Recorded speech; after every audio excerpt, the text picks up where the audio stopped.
age of 30. Russell Wilson took the top spot, followed by Julio Jones at number 2. Aaron Rodgers and Matt Ryan also cracked the top 10. But here's the thing, guys. All the way down at 17 was where you would find Tom Brady. Shannon, do you agree that's where he should be on this list? I do. That's a great spot for him. Great landing spot. You said he's looking for a landing spot once he left the Patriots, and he found it. Players over 30, 17. Skip Bayless, see, unlike you, everybody does not harken back. Well, he won 6 Super Bowls, so therefore he has to be number 1 on every list that comes out. No, we base it on what have you done for me lately. You know what, Skip Bayless? As great as Tom Brady is, anytime the Patriots defense gave up 17 or more points, they caught the L. You know what? Tom Brady could not generate a single point. He could not even get them in field goal position his last game in Foxborough. But you want that guy to be number 1. On what planet? I didn't say number 1. Well, he shouldn't be. I'll give you 2. He on the list. We got him on the list. I mean, aren't you happy about that, Skip Bayless? Skip. These are players over 30. He's in decline. Everybody keeps saying that. You hear scouts say it. You hear the Pro Football Focus. Everybody keeps saying he's flinching. Not everybody. Okay, No. You and Bruce Arians, because you have an agenda here. We've seen several anonymous quotes saying he looks the same to me. It's amazing what a hair restorations and some color will do. Yeah, you look the same, Skip Bayless. Like you tell me all the time, color me curious. 43 years young is what he looks like to me. His accuracy isn't the same. He's flinching. And let me tell you something about being old, because I was a player that started to age in the NFL. You don't like to get hit. Because all of a sudden, you've been getting hit all your life, because I started playing football in 1979. And all of a sudden playing Pee Wee and coming up through JV and coming up through all those leagues, in high school and college and NFL. All of a sudden, I woke up one morning like, well, damn. Man, these legs hurt a little bit more than what I remember. So can you imagine that was me at 35? Can you imagine Tom Brady at 43? Do I hear envy and resentment that Tom Brady at 43 is still going strong with a shot to win another ring in Tampa or Tampa? Go ahead. No, jealousy. See what you do? Every time somebody has tried to have an honest critique or an honest opinion about Tom Brady, you say it's envious. It's honest, but it's just silly. That's what it is. It's just silly honesty. It's tinged with hate. It's tinged with jealousy. It's tinged with resentment and envy, and that's okay. So the people that form this list, they're envious of Tom. Well, I'm going to get to that in just a moment here, but let's be honest about this. Can we be just real and raw here in our assessment? All of it. Okay, so Tom Brady weighs in here at number 17. I'm just laughing. This is big LOLs to me. So let me ask you, do you think right here, right now, if you hypothetically put Tom Brady on the open NFL market and Richard Sherman, who comes in at 16, who would be more valuable on the open market? It's a joke. Tom Brady would be. Do you think Jacksonville would jump at Richard Sherman over Tom Brady? No, they would not. I could go down the list of people who would take Tom Brady. In fact, the 49ers, John Lynch admitted we had a serious discussion about signing Tom Brady this offseason. This offseason. So if you could hypothetically trade Richard Sherman straight up for Tom Brady, they'd say for 1 year, yeah, they could have had it. We'll keep Jimmy G on ice. Skip, I had a serious discussion with my agent about moving up to Malibu. Where am I?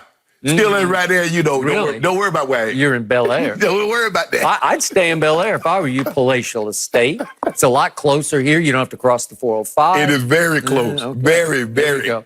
Number 15 on this list is Harrison Smith. I'm guessing some NFL fans are a little hazy on who is Harrison Smith. Oh, yeah. Safety out of Minnesota. Safety? Oh, yeah, he's that safety from Minnesota. Harrison Smith or Tom Brady? LOL, Shannon Sharp.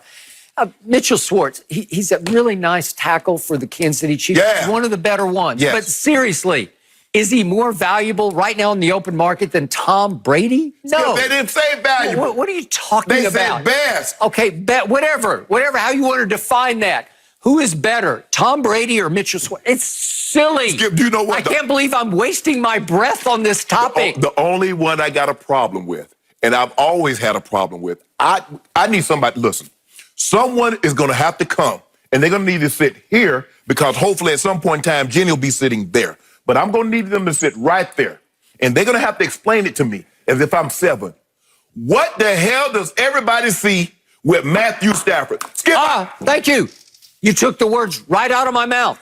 Matt Stafford ranks 11th on this list. And by the way, his coach and his GM know all about Tom Brady because they both came from the Belichick tree in New England, Correct. right? So we have Matt Patricia and Bob Quinn. And if hypothetically today you said you could have for this year Tom Brady or Matt Stafford, which way would they go? They would jump at the chance to get the GOAT because they know the GOAT will play at the highest level and get you to playoffs and win playoffs games. Yeah, but what has Matt Stafford ever won for you? Nothing. Nothing. Okay? And that's my, Skip, that's my argument. It's because every time they come out with a list of top 10 quarterbacks, oh, he's on it. He was having an outstanding season. You do realize Matt Stafford won 3 games before he got injured. He was 3-4-1 before he got injured and missed the rest of the season. What the hell is that? Okay. All right, let's go down to another guy you know all too well. Von Miller. Oh, yeah. Your Denver Broncos. Oh, yeah, He's yeah. still playing at a very high level. Yep. He is extremely valuable Yep. because he is a disruptor. Correct. Maybe not quite what he was in 2015 when he took over the Super Bowl and upended Cam Newton in that game. He about to get 15 sacks this year, though. We're going to talk about a guy who's going to get 22 this year in Arizona. He needs 23 to break the record. I got it. So the point is, right now, if you went to your man, John Elway, running the Denver Broncos, he's got Drew Lock at quarterback who showed flashes last year. Yeah. I don't trust him. Yeah. I didn't believe in him before the draft, and I still don't believe in him. If you put John Elway on the lie detector right now and said, you could trade Von Miller straight up for Tom Brady just for 1 year. Tom says he's going to play 3. John Elway would say, thank you. No. I got my next Peyton Manning. You know why, Skip? Because as a quarterback get older, the one thing that he needs more than anything is protection. And I don't know if the Broncos now that their right tackle that they played a lot of money for, he's opted out. Skip, Yeah, I don't know if it's worth it for them. So you got to have protection. Drew Lock, Tom Brady, Drew Lock more athletic, he can get away from things. Oh, really? Yep. Do you like him? You think he's a better quarterback? You think he'll perform better?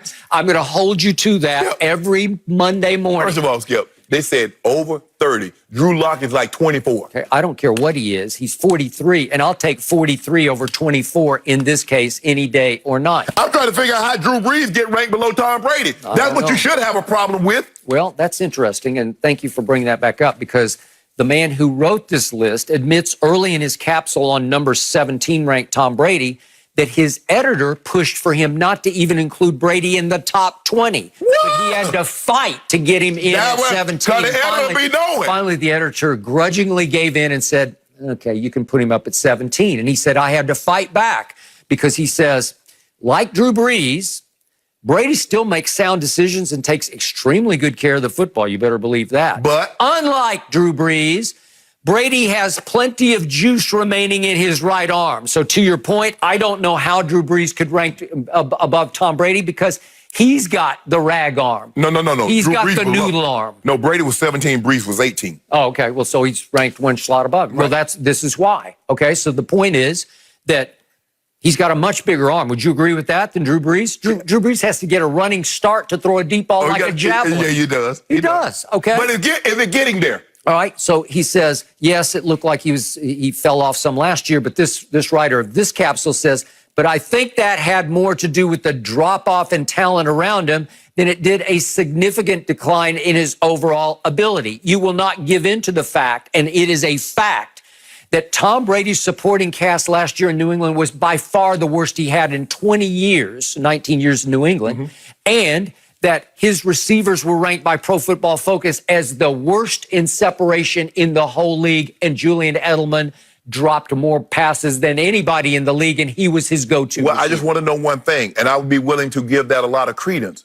But in the process, in those 19 years, you never gave his receiving core credit for Tom Brady's success. So why should you place blame on the receivers for his shortcomings? Because they were awful. Okay, but the tight ends were nameless and awful. Okay, so when they were good and they was winning, and Tom Brady was winning MVPs, why didn't he? I gave Gronk credit. Best tight end ever. That helped. But you told me what made him so special is that he won the Super Bowl after being down by 25 without Gronk. So he didn't need Gronk. That's what you told me. 28, right? Yeah, 2016 against the Falcons. You told me he didn't need Gronk. So now he Didn't needs have Gronk. You told when he threw for 505. Well, it certainly helps when you have Gronk, right? Hold on. He threw for 505. He didn't need Julian Edelman. Remember? Yeah, and Gronk made a poor effort for a Hail Mary he should have caught. You see what you do, Skip? Yep. Every time it's always someone else's fault. The man, if Gronk didn't make a great effort, Julian Edelman couldn't hold on to the ball. Chris Hogan, nobody wants Chris Hogan. Amendola is just the guy. It's always just. It's never Tom Brady. My problem is that you never give these guys credit when it goes well. I will give huge credit to the receivers he has right now. 2 Pro Bowl receivers. The greatest tight end ever has reunited with him in Tampa.